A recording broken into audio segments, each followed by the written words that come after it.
ఏంట్రా ఎంత పొద్దు ఎక్కినా చీకటిగా ఉందేటి? అరే ఎదవా కాళ్ళ జోడు తీసి చూడరా ఎండ మండిపోతుంటే. దోలు తీరింది ఎదవా.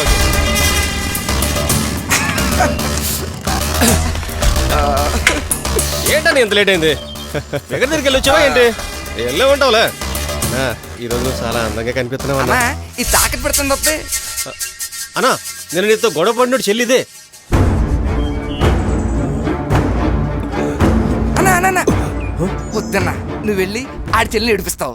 దానికి కూడా దానిలో పొగరు ఎక్కువ, నిన్ను కొడుతుంది. నువ్వు పిచ్చిలో చెప్తావు, ఇంతలో వాళ్ళు అన్నొచ్చి నిన్ను తుక్కు తుక్కు కొడతాడు. అవసరం అన్నా? నోరు మూయరా, నేనేంటో ఇప్పుడు చూద్దావు గాని.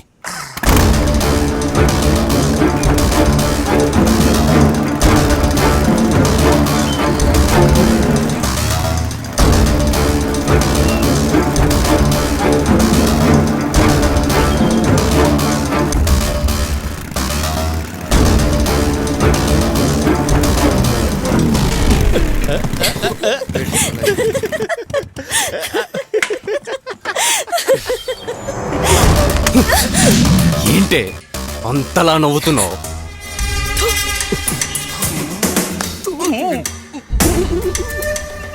తప్పే, ఉమ్మలా ఉయ్యకూడదు.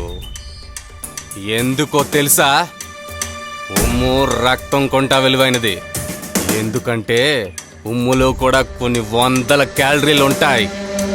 రక్తం పోతే ఎవరిదైనా ఎక్కించుకోవచ్చు, ఉమ్ము పోతే ఎవరిది ఎక్కించుకుంటావే? రే యాసిడ్ బాటిల్ ఎవరా? పోసేనా పోసే. పోయమంటావా? పోయినా పోయమంటావా? పోయమంటావా?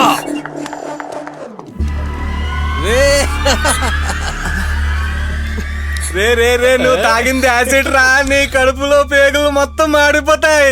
రే మీ ఓడి యాసిడ్ బాటిల్ లో వాడక కలిపెట్టరా, వాసన అక్కడ దాకొస్తుంది. మర్చిపోయానా? ఎందుకమ్మా ఈ పాడు సమాజంలో ఒంటరికొచ్చు? నువ్వు కూరగాయల కోసం బయటకు వస్తే నలుగురు బౌన్సర్లు కూడా పెట్టలేని పేదరికంలో ఉన్నందుకు ఈ అన్నని క్షమించమ్మా. క్షమించే ముందు ఇక్కడ నుంచి వెళ్ళిపో అమ్మా.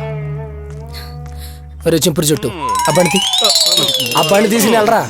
ఆయన నువ్వంటమ్మా అంత సింపుల్ గా వచ్చావు. మరి లేకపోతే నువ్వు నా సెల్లి మీద యాసిడ్ బాటిల్ పోతాం అనేది అరుచుకుంటూ పరిగెట్టడం, నేనేమో రోపుల మీద పరిగెట్టుకుంటూ రావటం, అక్కడ నీ చేయి పక్కకి తీసి నీ చేతిలో ఉన్న యాసిడ్ బాటిల్ ఆక్కోవడం, ఆ తర్వాత నా ఫేస్ మెల్లిగా రివీల్ అవటం, ఇవన్నీ చేయడానికి మన దగ్గర అంత బడ్జెట్ లేదు బంగారం. సర్లే గాని ఈ బండిని తోసుకుంటూ ఇంటికి వెళ్ళిపో.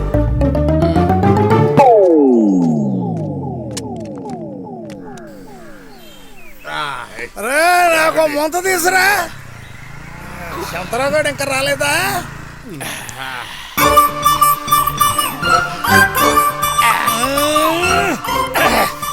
రాయ్ తినమరగా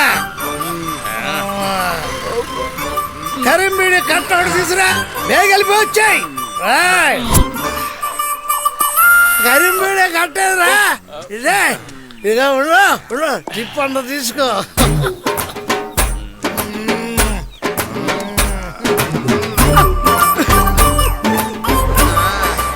నా తెల్లి చెట్లకి పిచ్చి ఎక్కిపోయింది కదా. పిచ్చి కాదురా, మెంటల్ రా. ఇట్లాంటి ఎదో బతుకు ఎన్నాళ్ళు బతుకుతారా? ఇకనైనా బుద్ధి మార్చుకో. ఆడు మాత్రం ఏడు చేస్తాడు రా. ఆ టిప్పుతోనే రేపు మళ్ళీ ఆడు ఎక్కడే పార్టీ చేసుకోవాలా? అరే నా కొడుకుని చూడండి రా. తిరిగినన్నాళ్ళు బేవర్స్గా తిరిగిసినాడు. కత్తిలాంటి పిల్లని పట్టిస్తున్నాడు. ఎంకుడు ఒక్కతే కూతురు. రోజుకి 1000 రూపాయలు ఖర్చుకే ఇచ్చాడు. ఉద్యోగాలు అంత తేలిగ్గా రావురా. గవర్నమెంట్ వాళ్ళు నమ్ముకుంటే నిన్న మునిగిపోవడమే. ఒరే రోజుకి నా కొడుకు ఖర్చుకు 100 రూపాయలు ఇస్తున్నాడు. 100 ఏటనుకొస్తున్నారు ఏట? ఈడు కొడుకు ఉన్నాడు. తల్లి నా కళ్ళు కొట్టు ముందు నా తల కొట్టేసినట్టు అయింది కదరా. నా కొడుకు కూడా నీ కొడుకు మళ్ళీ ఓ పెద్ద ఫిగర్కి లైన్ వేసి సైడ్ కొట్టి పెళ్లి చేసుకొని ఆడి మామగారి కారులోనే మళ్ళీ వచ్చి కలిసానురా. కళ్ళు తల్లిదొట్టు. యారా బ్రేకా ఏడకెళ్ళొస్తున్నా? ఏం లేదమ్మా, అలా బయటికి వెళ్ళానా పానీపూరి బండి కనిపించింది. 4 ప్లేట్లు పానీపూరి తిన్నాను. నూడిల్స్ బండి కనిపించింది. ఎలాగా కడుపు ఖాళీ ఉంది కదా అని 3 ప్లేట్లు నూడిల్స్ తిన్నాను. ఇవన్నీ తింటే వేడి చేస్తుందని 4 కొబ్బరి మండలు తాగాను. ఆకలిగా ఉందని ఇంటికి వచ్చాను. అమ్మా ఆకలేస్తుంది, అన్నం పెట్టమ్మా. యారా బ్రేక్గా నీది కడుపా చెరువారా? వినబడింది గాని నానేడమ్మా. ఆయన దీనికి బయటికి పోయాళ్లే గాని నీకు తిండి పెడతా, లోపలికి బా. నడు.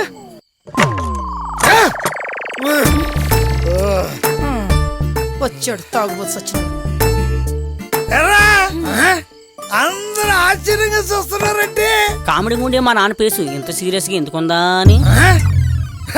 నాకు ఆనందమైన బాధ అయినా దిగులైనా అన్ని ఆడి గురించారా నా నల్లగాయ. వాడేం చేశాడయ్యా? ఎప్పుడు వాడినంటావు? ఆడేం చేశాడు అంటావంటే పెళ్ళనే వయసు వచ్చింది కానీ పెళ్లి చేసుకోమని కాదు. ఈ విశాఖపట్నంలో ఉన్న శతకోటి ఫిగర్లలో ఒక్క ఫిగర్ ని సెట్ చేసుకోరా అన్న. మనకి రొచ్చు బతుకుపోయి రిచ్ బతుకొచ్చుద్ది అని చెప్పానా? అదేమన్నా సైకిల్ టైర్ అని సెట్ చేయడానికి పిగరంటున్నాం. ఆ పదాలు నేను ఎప్పుడేం లేదు.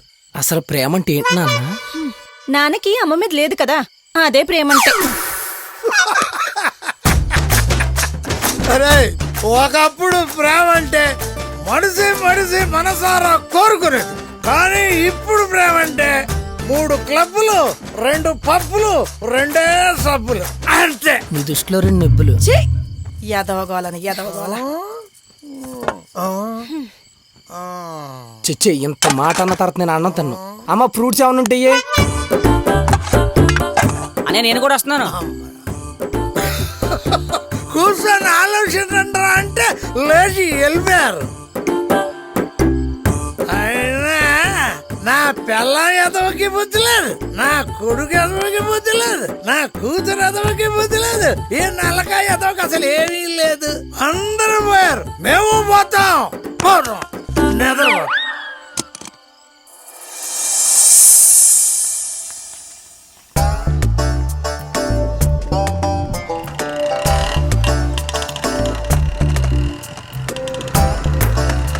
అరే బ్రేకు, మీ అన్న ఎక్కడరా? అడిగా ఎరా డలుగున్నావు? మా నాన్న తాగేసి వచ్చి మా అన్నీని ఎవరిని లవ్ చేయలేదని తిడుతున్నాడు. అందుకే షాన్మూల్లో ఉన్నాడు. ఏంట్రా ఇదేం ఫ్యామిలీ రా బాబా, విచిత్రంగా ఉంది. ఎవరైనా లవ్ చేసి తిడతారు, లవ్ చేయట్లేదని తిట్టడం మీ ఫ్యామిలీని చూస్తున్నాను రా బాబా. నువ్వు ఉండే ఆడు అసలే బాధలో ఉంటేనే నువ్వు మరీ చెప్తావు. అరే బావా, నీ బాధ పోవాలంటే ఈ ఏళ్ళ నాగార్జున గారి సినిమా రిలీజు పోదాం. ఎల్లేమో సినిమాలు అంటారు, సాయంత్రం మా బాబు తాగొచ్చేమో సినిమా చూపించాడు.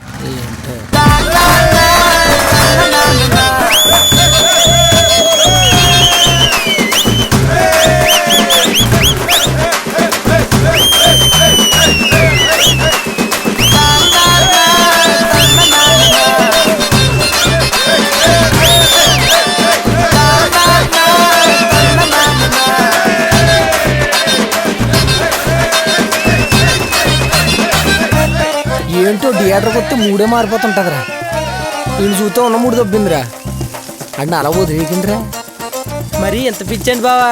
అయినా ఇలాంటి పిచ్చోళ్ళు మనం ఎంతమందిని చూడలేదు బావా. అదంతా ఎందుకు గాని పద బావా, మనకు సినిమాకి టైం అయిపోతుంది.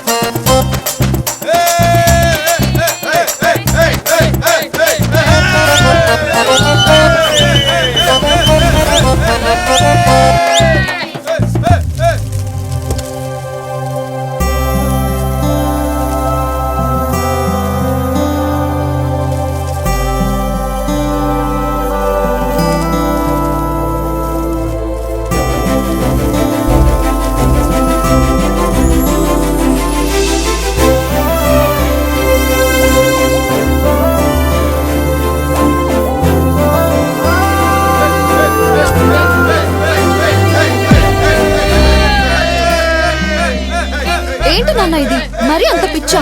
రా నాన్న. ఆగమ్మా, ఆయనంటే నాకు దేవుడితో సమానం అమ్మా. ఆయనంటే నాకు ఇష్టం ఇప్పుడొచ్చింది కాదు. వాళ్ళ నాన్నగారిని మా నాన్నగారు అంటే మీ తాతగారు బాగా ఇష్టపడేవారు. ఆ ఇష్టమే నన్ను నాగార్జున గారిని ఇష్టపడేలా చేసింది. కష్టాన్నైనా వదిలించుకోగలం గాని ఇష్టాన్ని వదిలించుకోగలమా తల్లి? సరే రండి. అయ్యో తల్లి ఆగమ్మా, ఆగు, నా మాట విను. అరే రా నాన్న, రండి. తల్లి